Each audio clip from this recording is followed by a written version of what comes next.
What's, do you believe, the federal government's role in trying to address this issue that clearly is happening in lots of individual places? You know, I think before you get to the solution, we got to figure out kind of what the problem is. I sense that there's an unease in our cities, and an unease particularly in areas of poverty where I think people have lost hope and don't feel like, you know, they think, gosh, the odds are stacked against me.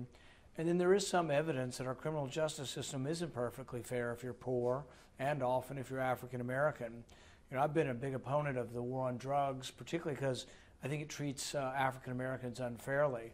Now, I don't think it's always purposeful, but it does. I mean, 4 out of 5 people in prison are black or brown for drugs, and yet if you look at surveys, white kids are doing illegal drugs also. They just happen to be in the suburbs, and the police aren't showing up, you know, in mom's basement or something out there.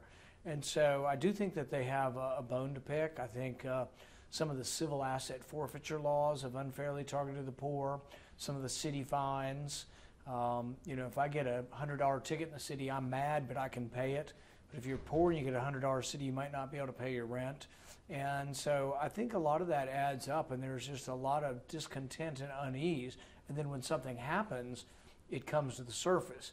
But it's there all the time, and we're seeing it bubble up. And then sometimes it bubbles up, and maybe, you know, like in Charlotte, it sounds like the man was armed, and you can't run around with a gun and expect that there won't be repercussions. But then in Tulsa, it looks really bad. I mean, it looks like he was not armed and he has hands in the air. And it shouldn't be enough of an excuse that you're not listening, because if you walk around our cities, many of the people are mentally ill. And if you tell them and give them a command, they're talking to someone who's not there, so they're not going to listen to you.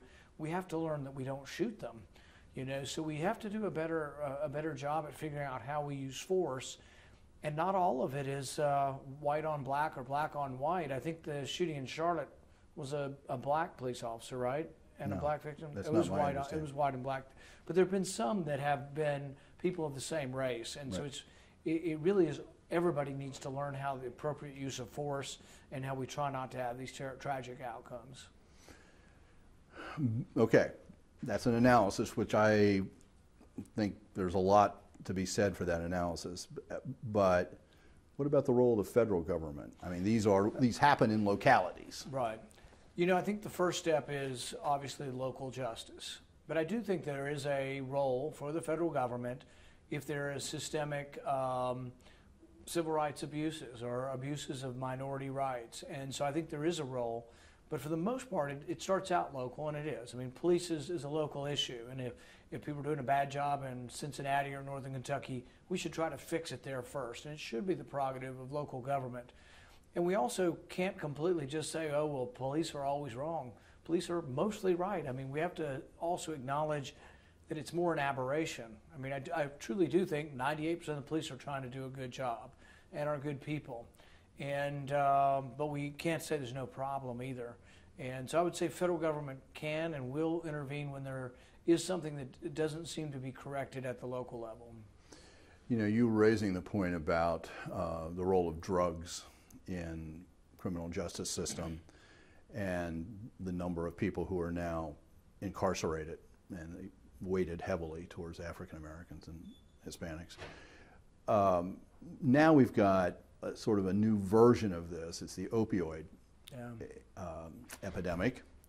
And in many places that's hitting suburban white families. It's hitting center city urban, rural. It's happening everywhere.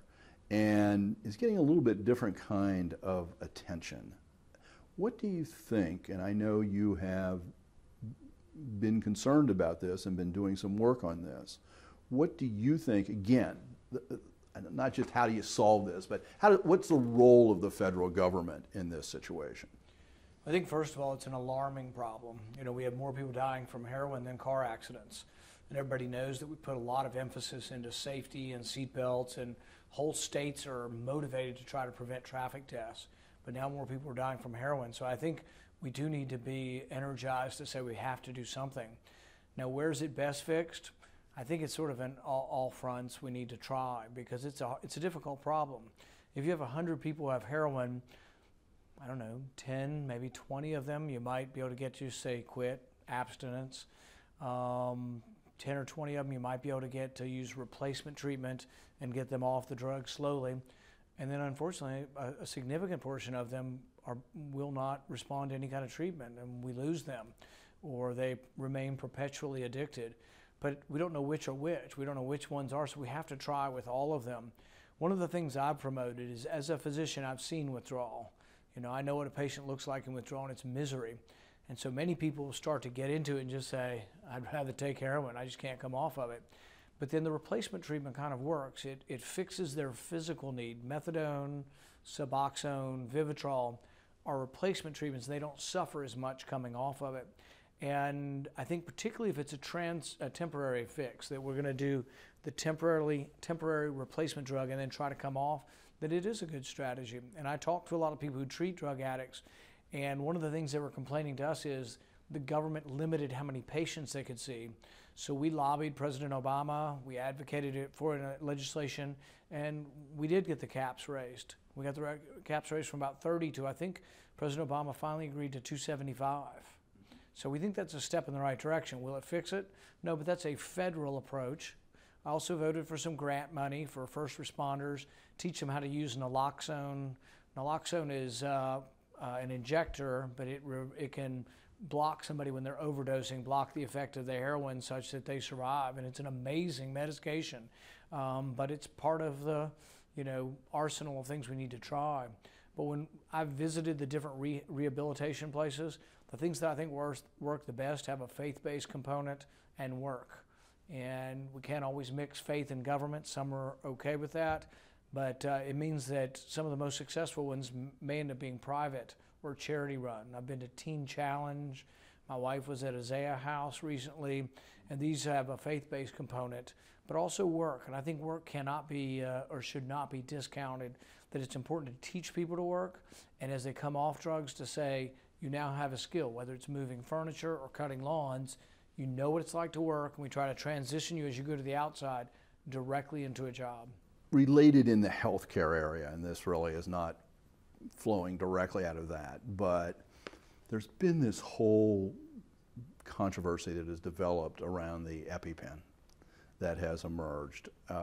Congress has held hearings, not overly satisfying. I had the impression from reading the accounts from members of the committee that met with the CEO.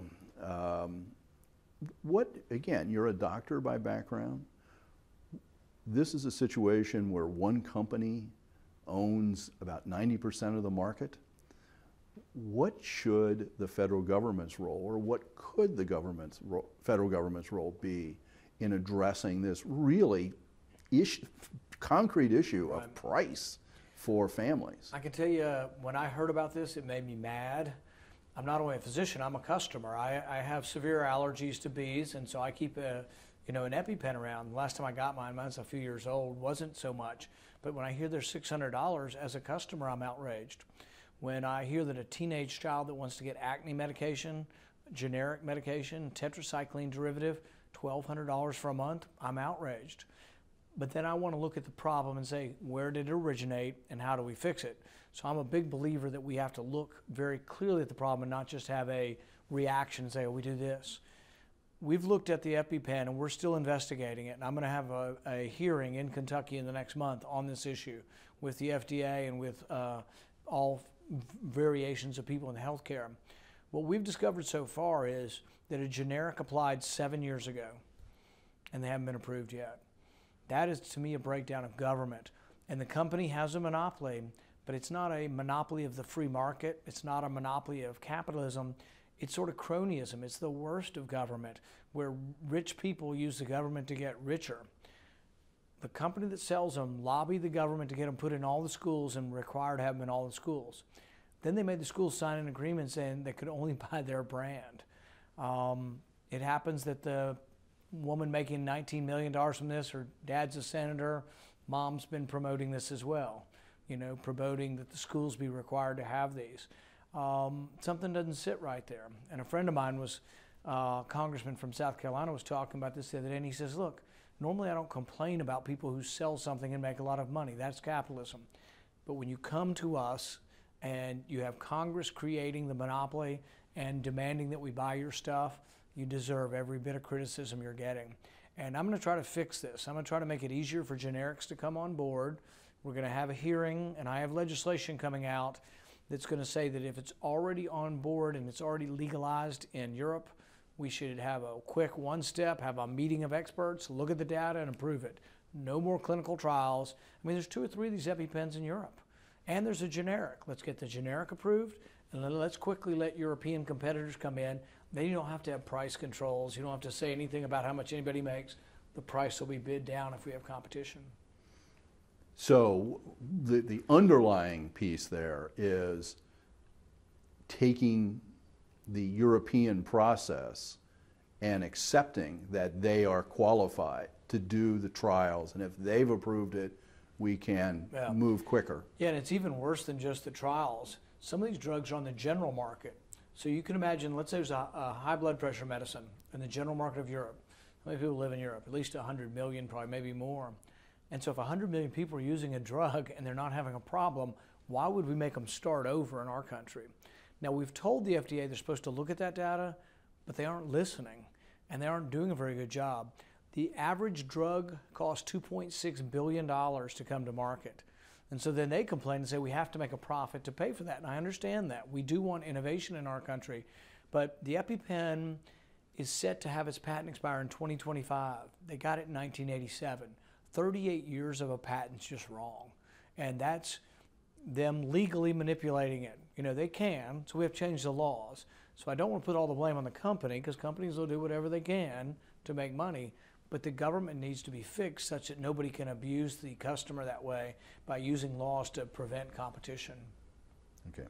So one of the real kickers on this was getting the monopoly in the schools and putting that in. One of the big sort of shifting ground here, one of the big issues in our metropolitan region for over a decade has been the Brent Spence Bridge. And don't I know it? I hear about it all the time. Well, I couldn't do this and not ask this question. So going forward, again, what is it that the federal government's role ought to be in this? And it also relates to the whole question of infrastructure and road spending and transportation bill. There's a lot of pieces of this, but let's start out focused on Brent Spence. It's a very valid question, and the questions came to me even when I was running for office 6 years ago. The problem is this. One, the bridge is old. It's as old as I am, and I have some creaks and groans, and I think the bridge does too. So we should fix it. We're a rich country. Why can't we find enough money to fix our bridges? The problem is we are spending our money overseas on other people's infrastructure. We spent $100 billion on the infrastructure in Afghanistan. No sooner do we build roads and bridges over there than they blow them up, and then we build them again for them. I think we need to turn our attention to home, and I'm all for fixing the Brent Spence Bridge. And where would I find the money? I'd quit spending it overseas. We spent $100 billion in Afghanistan, $15 billion in Pakistan, and routinely every year we give away $30 billion in foreign aid. So I've introduced legislation, and I've actually had a vote on it a couple times, to take money from the foreign aid fund and put it into the highway fund. I also have another idea for where we could get some money. There's $2 trillion worth of American profit overseas. These are legitimate, good American companies selling stuff that's popular, like Apple. Apple sells iPhones, iTunes around the world. They have $180 billion worth of profit, but it won't come home. Why? We charge it 35%. We're the only country that does this. We charge it 35% after they pay the taxes overseas. I would lower that tax to about 5%, and then I would take the revenue from that and put it in the highway fund. The overall problem with the highway fund, and the reason Brent Spence doesn't get fixed, is the gas tax brings in $15 billion less than what we spend every year. So we're running a $15 billion deficit in the highway fund. We've got to make it where the taxes that come in equal what we need to spend, which is probably more than what we're spending actually. But I think we can do it by looking for other revenue streams, bring home overseas profit, and quit sending foreign aid to countries to build their foreign, infrastructure. Let's build our own.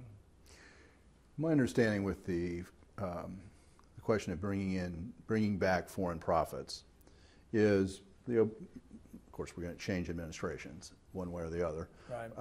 But the Obama administration was willing to talk about the same thing, and it was really just a question of what the percentage was. Kind of. I called him. He was overseas on Air Force One somewhere. I think he was in India, and I called him up on the phone. He took my phone call, and I said, this was a couple years ago. Remember when he came to look at the bridge and he had the press conference? Right. I flew down with him to that press conference.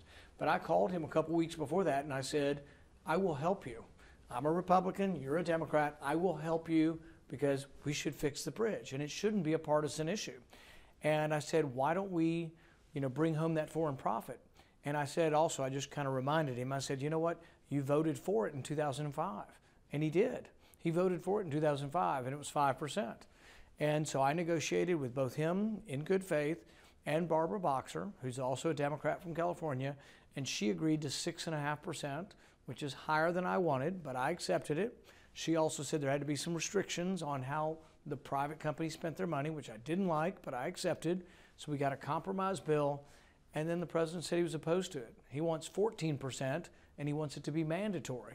Well, I think the money belongs to the shareholders and the people who own the company. It doesn't belong to the government, so we really shouldn't be making it mandatory or telling them what to do. But I think there was still a compromise out there, but we never could get it. But I had opposition on both sides of the aisle. I had some Democrats with me, but I also had some Republicans opposed to me and some Democrats opposed to me, and I keep trying, but I think it would help us build the bridge. The whole question, I know this is looking at it from a local point of view, but Louisville's down there building 2 bridges. They've accepted tolls. Up here, Northern Kentucky delegation has really been opposed, on the state level, been opposed to tolling of any kind. Do you have a particular feeling about that one way or the other? Yeah, not to wade into the issue, but it's a very emotional issue. But I do bring it up all the time with people opposed to it, people for it, that maybe we should study it some more and look at the issue and see if there's a way people could come to be of one mind with this. And the interesting thing is there are people talking about a different bridge as well, Brent Spence and a different bridge. And I'm like, why don't we build them both? But in order to get capital, you have to consider the tolling issue. But it's very, very emotional, and some people just hate the idea of the tolling issue. One of the things people have talked about is, well, maybe we either toll the local people less, or what about not at all? Toll the people from Bowling Green, like myself, who are driving through, or the truckers, and see if you could get enough revenue that way. That might, it seems to me there has to be a solution. But ultimately, I'm not telling people in Northern Kentucky or Ohio what to do. I mean, really, I think if you live here, you're going to have to pay the toll if you decide that. So I want to leave it up to those who live here. But there is an argument to be made that there might be a solution somewhere in the middle on that. Okay. Another local issue, the IRS has just announced that it's going to move out, abandon the one-story building that it's been operating out of since the early 1970s. What would you like to see GSA, the federal government, do with that building? That's a 23 acres, for all practical purposes, riverfront property, valuable piece of real estate. I thought you were going to ask me what do I want to do with the IRS, and I said, well, I like the idea of a flat tax and very few IRS agents myself, but well, we could go there too, but let's deal with the local. Well, I heard this is the facility that's over on the Kentucky side, right. And I've seen it, and actually even a year ago, people were talking about that space is very prized, and I think Kentucky hates to lose the employees, obviously, and all that, and the income that comes from them. But maybe that facility could be, money could be made off of developing it and selling it to somebody. I guess the federal government owns it, or do they lease it? I don't know all the details of how it was sold to the federal government in the late 1960s for $1. Well, maybe we should get it back for $1. I'm happy to pay them $1 to get it back. So if they'll sell it for $1, that'd be a boon for maybe Northern Kentucky to develop it into some kind of development. But when I talk to some of the people building those buildings, they say it's slowed down some as far as commercial development on that side. But that is a pretty prized piece of property. So yeah, I'm all for development. It's like the bridges. I'm all for the bridges because I think, remember when we built the interstate up here? All those exits, just thrived, and businesses flocked to the interstate because It's a great place to be for traffic. So I think if we built one Brent Spence Bridge, or even built the one out on the east, let's be an ambitious country again. Look, we built a Hoover Dam in a couple of years. We used to be able to build stuff. What happened to us, you know? So I think we ought to be able to build some bridges. And but it does mean both sides, both tolling side and anti-tolling side, coming together. And if I can be, I want to be a conduit to at least everybody talking.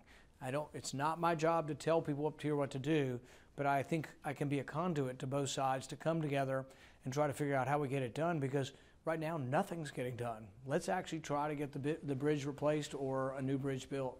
You know, in relationship to that, in a larger context, there is talk, particularly coming out of the Clinton campaign, about a need for more investment in infrastructure, both because of infrastructure on its own, its importance, but also from the job point of view, and a way of getting more people into the mainstream workforce.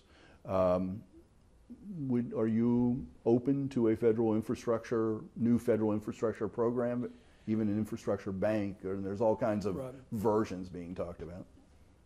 The difference between Republicans and Democrats are, most of us are for some sort of role for government and infrastructure. Democrats don't care if it explodes the debt. Republicans, we care about it exploding the debt. So if you ask me, am I for some federal role in infrastructure? Yes. But it should be taking the money from somewhere else that we're spending it, not borrowing more money. The problem with an infrastructure bank is, you know, we already have one. We got, you know, the Federal Reserve, and I don't think it's helping us. I think it's hurting us in a way in that we are so encumbered by debt, and the cheap money and the low interest rates, I think, are a sort of an anvil on the economy, you know, that we're dragging around. I think they've impaired our economic growth. So the government doesn't have a good track record with banks. Look at Fannie Mae and Freddie Mac. They were horrible disasters. You know who the most lobbyists came from in all of Washington? Fannie Mae and Freddie Mac. They were part of government coming back to lobby government for more money and for all of these crazy rules that led to the housing crisis. So I don't trust the government to run a bank very well. Am I for infrastructure? Yes, but I would take it from things we shouldn't be spending it on. And to me, that means building roads in other countries and building bridges in other countries. There's that sort of spending in other countries. What about military aid? We've just announced a very major sale to both Israel, Saudi Arabia, several in the Middle East. Large sales of jets and modern equipment. You know, I joined together with a Democrat, Chris Murphy, to oppose the Saudi sale. And I've spent the last, couple of weeks in Washington talking about this. Number one, Saudi Arabia has, at best, a mixed record as an ally. I call them an erstwhile ally or a frenemy, part friend, part enemy. Saudi Arabia funds madrasas around the world, including in our country, that teach hatred of Christianity and hatred of the West, and some violence. You know, they're preaching that in our country. And I just don't see that as a country that I want to be selling arms to. If you were raped in Saudi Arabia, you're presumed to be guilty, that it's your fault, basically. Women don't testify. One woman was raped by 7 men, and the Saudi police and government said it's kind of her fault for being alone with the men. She was imprisoned and given 200 lashes.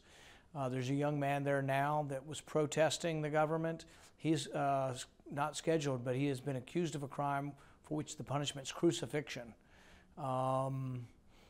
I just don't see giving weapons. They're bombing Yemen right now, and they're fighting Houthi-backed rebels with the Salafist government. But meanwhile, licking their chops is Al-Qaeda and ISIS in there. And in the Syrian civil war, the Saudis also supported Al-Qaeda and ISIS. And so I kind of blame Saudi Arabia for some of the rise of ISIS in Syria. I'm afraid that happens in Yemen again. And then all the refugees that are created from war, they don't take any of them. Saudi Arabia has taken 0 refugees from Syria, and they're not planning, that I know of taking any refugees from Yemen. So yeah, I'm not real happy about selling arms to the Saudis. I'm not real happy about the taxpayer buying F-16s for Pakistan. So countries that persecute Christians shouldn't be getting our arms or our money. What about Israel? Israel is a little bit of a different story. I mean, they've been a democracy in the Middle East. They've been our ally. I don't think anybody questions. You know, I visited Israel, and the one thing I came away from thinking, nobody in Israel is ever going to burn the American flag. but large segments of these other countries stomp on our flag, burn our flag, and hate us. And so Israel has been a good ally. Doesn't mean they should get a free ticket, doesn't mean we have enough wealth just to keep giving them wealth, but I would be inclined to look in a favorable light towards sale of weapons. But I do think that when we sell weapons to any country, that we should have a say in what's going on with those weapons and how they're used.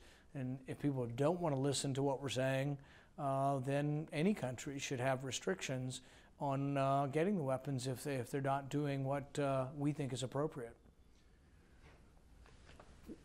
I'm not totally clear even how to ask this question, but have you endorsed Donald Trump? Yes. Okay, I know your feeling about Hillary Clinton. I can read that very easily on the website, on articles, all sorts of things. I'm a little surprised by that in the sense that you come from a wing of the party that has very clear principles, you know, sort of the libertarian principles that can be expressed.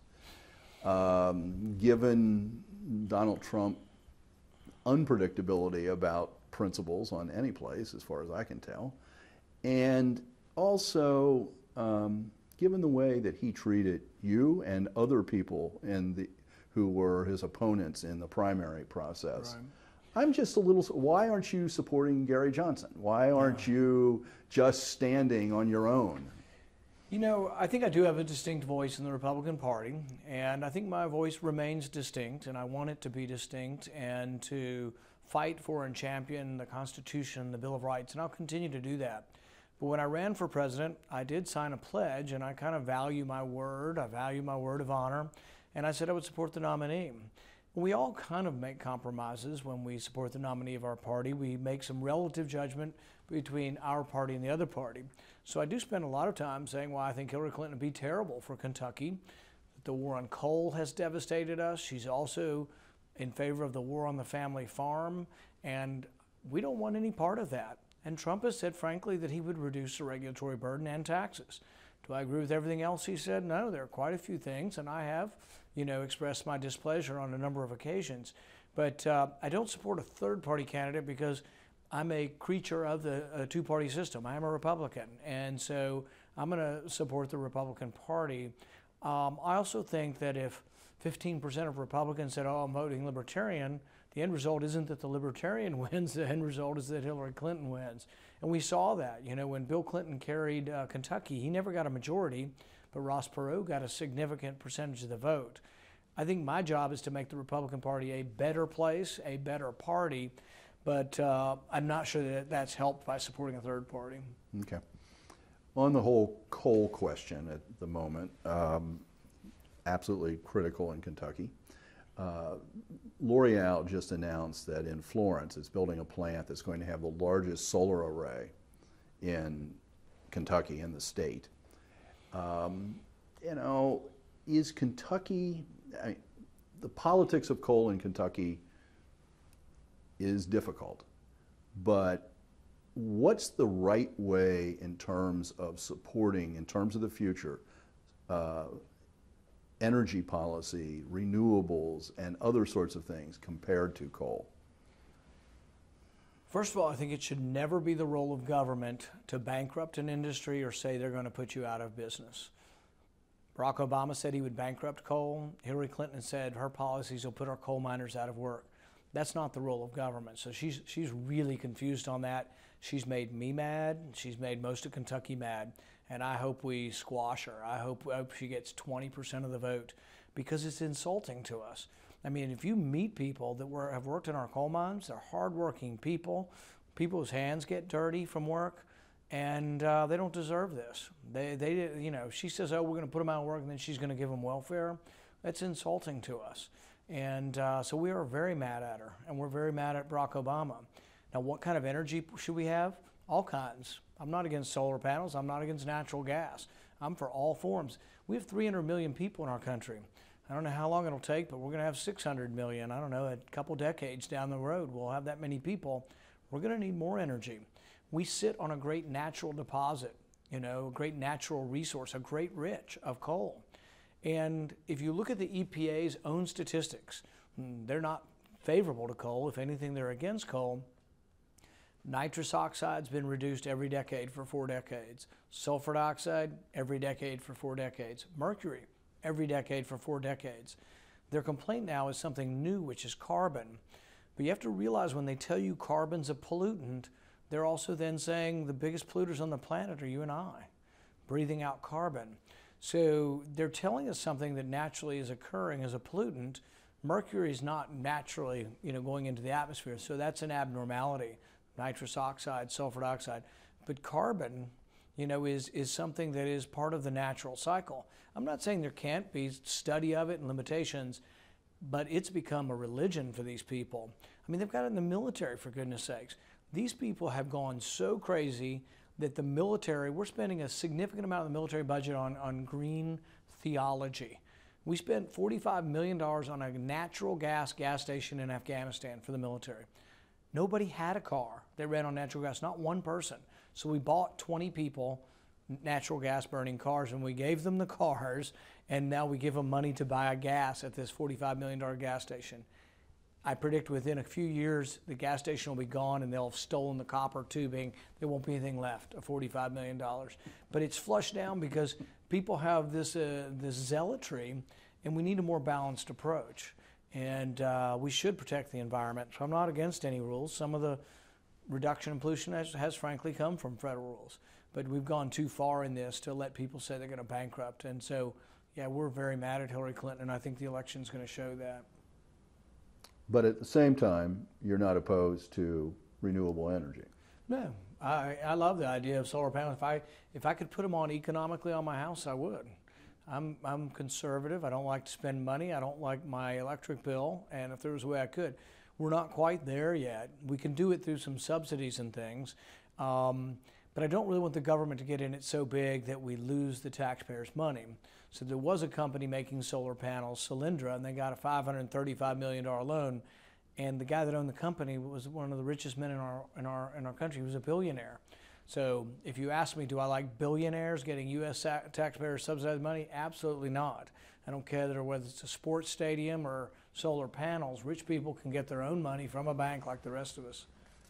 We've covered a lot of things, and I know you've time, and I don't want to burden you with more, but is there some issue that, I don't cover you on a daily basis, so I've tried to put this together in an intelligent way, but is there something that you wish I had asked you that, because it's really, it reveals something about where you are right now, what you think is essential? One of the things that I've tried to do and really have become more firmly in the camp of talking about all the time is that the Bill of Rights needs to be defended in its totality and for everyone, and that everyone needs to be equally protected under the law. And I don't think that we've accurately done that. And I think there are people in our society, if you want a democracy to succeed, or a system where everyone votes, everyone has to have hope. Everyone has to believe in the capacity for self-improvement. They have to believe in the American dream.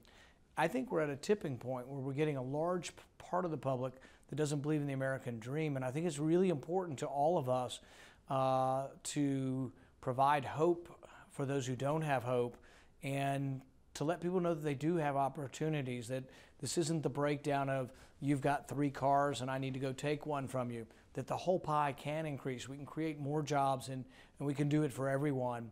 And I think if I can get that message across, I think that we'll get a lot less of the unease that we have, in our cities and really across the country. We have this unease and discontent that erupts periodically, and we need to figure out, a solution for it. Have you had a chance to read, or have you heard about this new book called Hillbilly Elegy?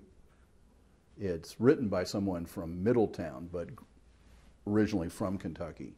And his family had moved up, his grandparents had moved up. I just read it while I was on vacation, and I can't come up with the guy's name. When you read on a Kindle, you're not reopening the author all the time. Right. It is really powerful. And it's about this question of the American dream. I think you would really find it intriguing. I really want to get him on my show. I think he's a young guy who bounced around, ultimately now he's a lawyer. He's made it. He's done a lot, but he really has a very interesting analysis about the American dream. It's Let's something take a look at it. I think you like. Thanks. I really Enjoyed appreciate it. All right. Thank you.